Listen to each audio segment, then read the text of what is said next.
So Neha is a customer-obsessed expert with 16 years of experience in customer-centric companies like Oberoi, Trident, Sheraton, and Oyo, driven to help companies create a customer-focused mindset. She has built a PGP in service operations with 15 courses to develop service-oriented professionals. So that is a quick bio for her, and if I missed anything, I'll let her add it. Hi, is this audible?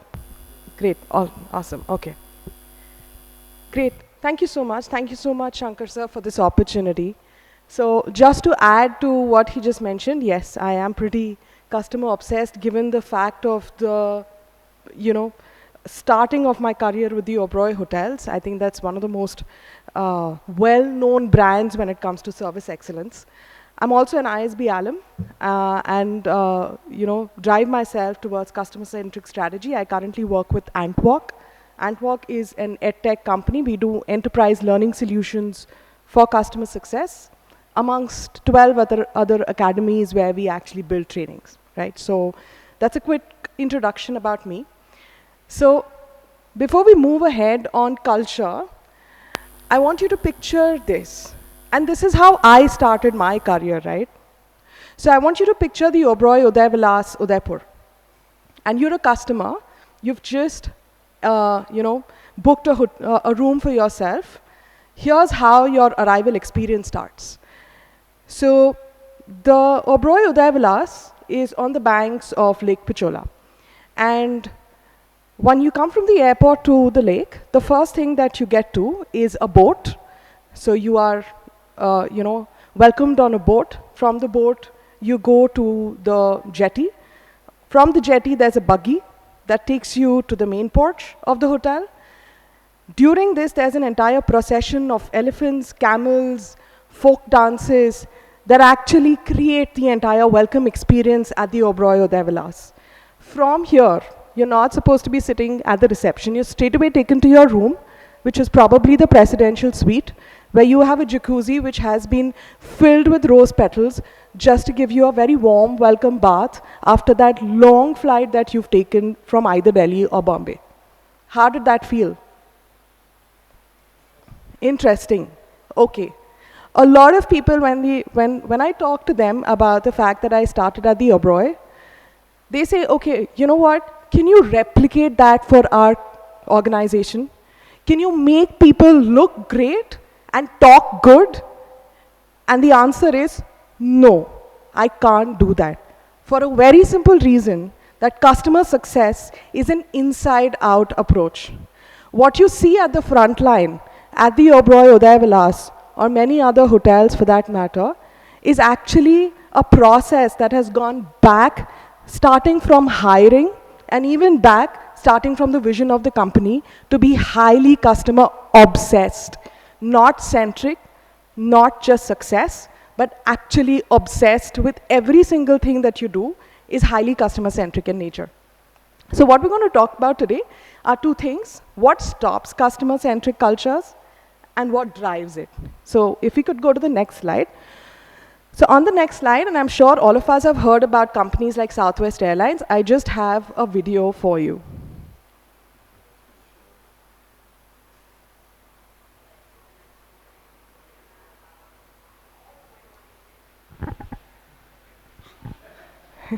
That's all right. I think I'll go ahead and explain the video. That's fine. No problem. So the video really talks about Southwest Airlines. There's this lady who's lost her baggage on the way. She's a marathon runner, and her very important sneakers are actually in the baggage that she's lost on the way, right? And the story really goes about how anxious she is, because if she doesn't get those shoes, she's definitely not going to run.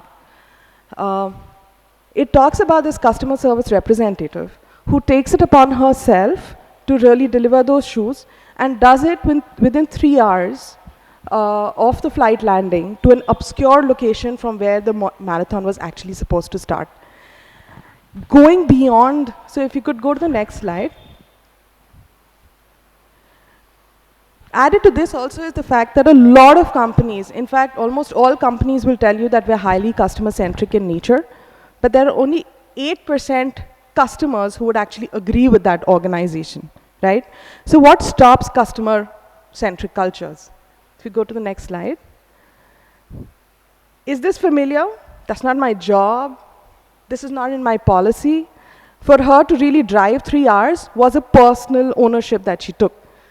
Southwest Airlines doesn't have the policy of giving you baggage lost within 3 hours. She could have very easily deferred that by saying, my policy doesn't allow me to deliver the luggage to you before the next day. It's quite possible she could have done that. She always had that choice, but she chose not to choose that, right? Stuff like you're wrong, I know better than you, and I'm sure some of the speakers earlier spoke about how we talk about our product jargons more than actually understanding what the customer is really looking for, right? We've always done it this way. Archaic processes and mundane services that we actually offer to our customer is something that you generally get to hear. Next slide, please. So what stops a customer-centric culture? First of all, of course, the leadership buy-in. The very fact of whether, is NPS your important metrics or is MRR your important metrics is something to think about. Definitely, we're all working for profitability at the end of the day. But you could either do that, killing your sales team for a very high acquisition, and taking up a lot of acquisition cost, or you could go to the extent of actually creating great value chain systems, making your processes more effortless for your customer, listening to your customer all the time, putting in great feedback, thinking about the onboarding process to the adaption to usage, and looking at each touch point to understand where is your customer really getting a lot of pain points is how you can actually get your leadership buy-in, right? That is only possible when your leadership is customer-centric. The second thing, of course, is legacy systems and processes, and one of the speakers spoke about how there are process playbooks that all companies have. Nobody ever reads them. These are processes that don't really talk into customer outcomes. So how do you really think about redesigning your services constantly or products constantly so that they actually talk to your customers' needs and values? Siloed departments, and we've talked so much about this already. When you have a customer success team in your organization, everything comes to your customer success, right? The biggest challenge that I face when I work with account managers across organizations in B2B companies is that they become that one point of contact for your customer as well as for the organization. So if suppose something's wrong with the client, who is accountable? The account manager. Why should he be accountable, and why should he be the only person accountable for it? This person is, rather than looking at him as this one point of contact, is part of this enabler of this entire value chain that leads to customer success. And that's the mindset shift that you can actually need to do when you're thinking of siloed departments. So all departments, be it backstage, front stage, need to get together to actually work on this. Lack of customer data, of course, and we've talked about this a lot, and competing priorities. So let's move to the next slide. So how do you really drive a customer-centric culture? The first thing which we talk about is empathy. And it's very surprising. In all my trainings that I've started with empathy, I've always had a pushback. My NPS for that first class has always fallen. Why? It's because the moment I tell you that you're not empathetic, you're not going to listen to me. You'll be like, of course not. I am highly empathetic. What do you mean by that? Challenge is that as humans, of course, we're empathetic. That's a very natural instinct. But issue comes when in a customer success environment, you have to showcase it, and that's exactly what doesn't happen. So operationalizing customer empathy starts from inside out. If you empathize with that account manager, so for example, I'm a product team and I'm supposed to be delivering a feature at a certain timelines that has been promised by the account manager because he was pushed by the client. I so wish there's empathy in that product team to actually do that delivery. Or the finance team who delays the invoice process because something else is more important for them to do. Or for that matter, even cutting costs on quality, even though it affects the customer, has got so much to do with the fact that empathy doesn't get driven for each other, and hence eventually that last mile person sitting answering your customer eventually gets irritated and is not able to operationalize empathy at that section. The next piece is, of course, you drive customer obsession in every single process. Customer centricity is not your customer support. It's not your account manager. It's not your doctor or nurse sitting at the front end. It's every single person whom you hire into the system, or the processes that you create have to be customer centric in nature. So the next time that you're actually creating processes, which could be back end, could be financial policies, think of the end user that you are going to work on. One of the organizations that I recently did a training for is a large organization that owns one of the largest, amongst the largest airports in the country. And I was sitting with their enterprise team, which actually takes care of your procurement, vendor management, mostly B2B, and deliberately made them do an exercise on creating airport services for a mother and an infant. And of course, at the beginning of the class, a lot of people asked me, why are you even doing this? Because that's not my end customer. Unfortunately or fortunately, they are. Because at the end of the day, the procurement that you do, the project deadlines that you create is all going to affect, or the way you actually design the kind of quality of products and services that you get in is going to affect your end user. As an organization, every single person needs to think of the end user that you're going to actually help. In a B2B environment, it's the customer's customer who eventually needs to be satisfied, is when your customer's success lies on you, right? And there's a clear value chain when it comes to customer obsession. Next slide, please. Hire, train, and empower people for customer centricity. Can't emphasize this enough. Oberoi does it in a great way. Zappos does it beautifully. In fact, Zappos goes ahead and gives you money to get fired if you're not, if you're not able to get into the culture of the system. Oberoi and a lot of other customer-centric organizations have an 8 to 9 step interview process before they are 110 million% sure that you are going to fit into the culture of the organization, because at the end of the day, they know that you are the last mile. In the middle of the night, if you are somebody checking in and needs a cup of tea, the organization actually depends and trusts you that you would still give that cup of tea even though you may be the most tired person out there, right? And if you really want to create that last mile, your hiring needs to be right, which means that your job description needs to have customer orientation right in the center of it. Your your job specifications, or the attributes and behavioral traits that you look into every single person that you hire, needs to have behavioral traits that are towards customer centricity. You need to have behavioral interview skills where you can ask questions that drives towards customer centricity, and be 100% sure that you're not going to hire if this person doesn't fit into your culture, period.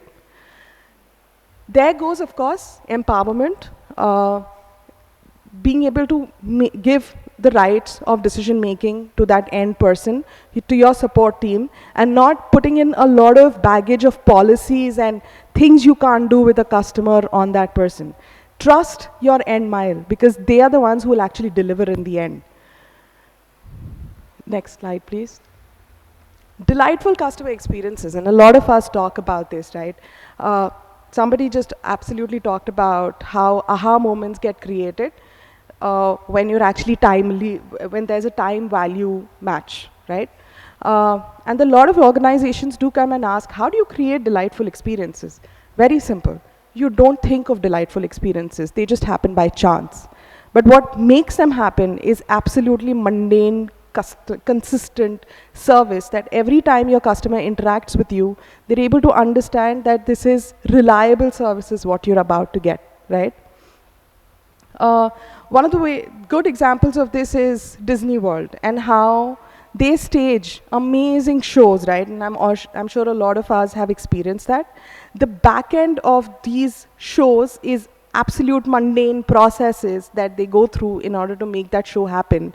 But what you eventually witness as a customer is a spectacularly perfect show, right? So that's where consistent mundane processes really come into play. Democratizing your customer insights. Share your customer feedback with the finance and the product teams, right?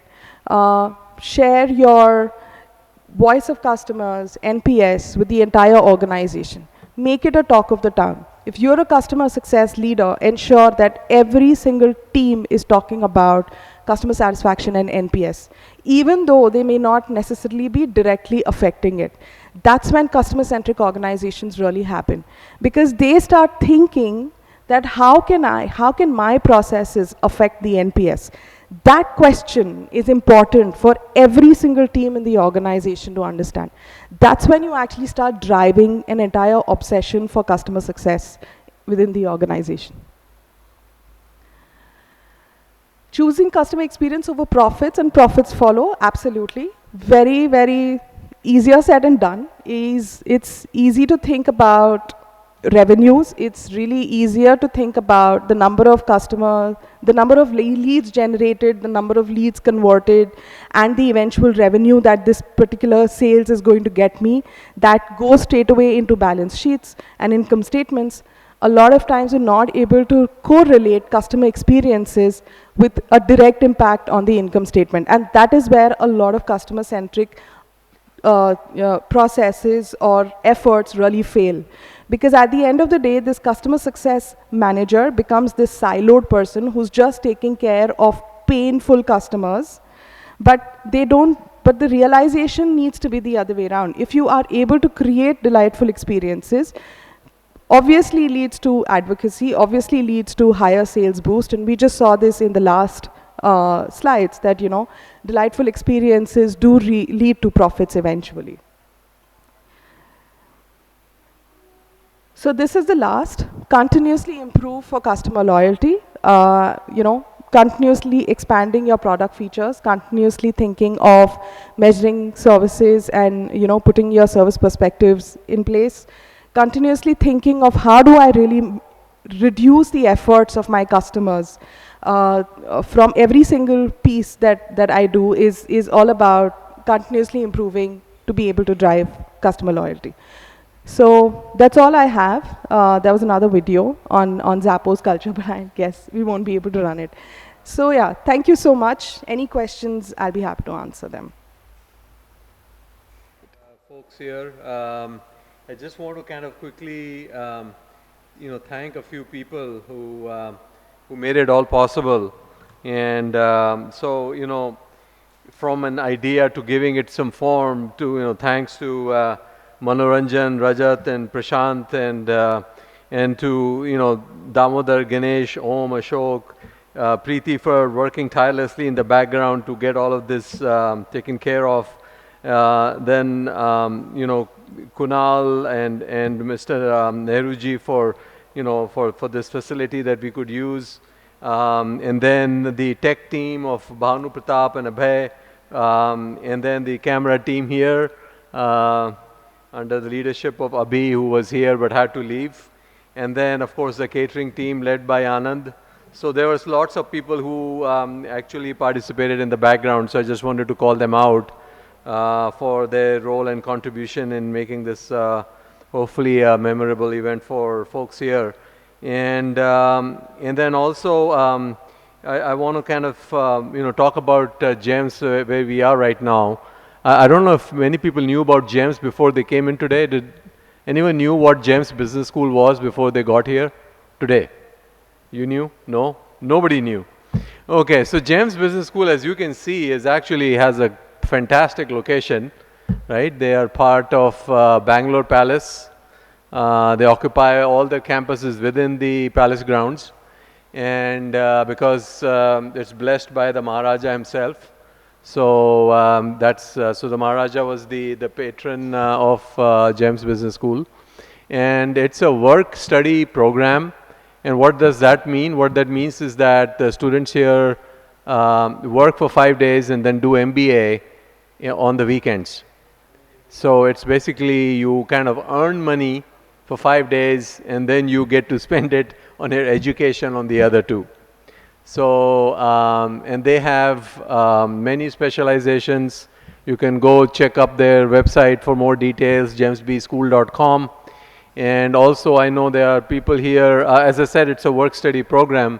So for people, who are trying to hire people, I can leave some cards of the recruitment people you can contact, and their students make for great employees, because as I said, every student is an employee, and they it's a mutually symbiotic relationship where the company benefits from a student who's eager to learn, and the student benefits from the experience of working in a corporate sector, doing real things as opposed to doing just theoretical things. So it's a win-win, as they say. And that's all I have to say here, except for there is dinner right there when you go out. So before people disperse, grab a bite to eat, and we will, I will, get in touch with people who attended today and to get their feedback and such, and how we can improve this edition, the next edition of this event, and to let the journey continue onwards and upwards. Thank you.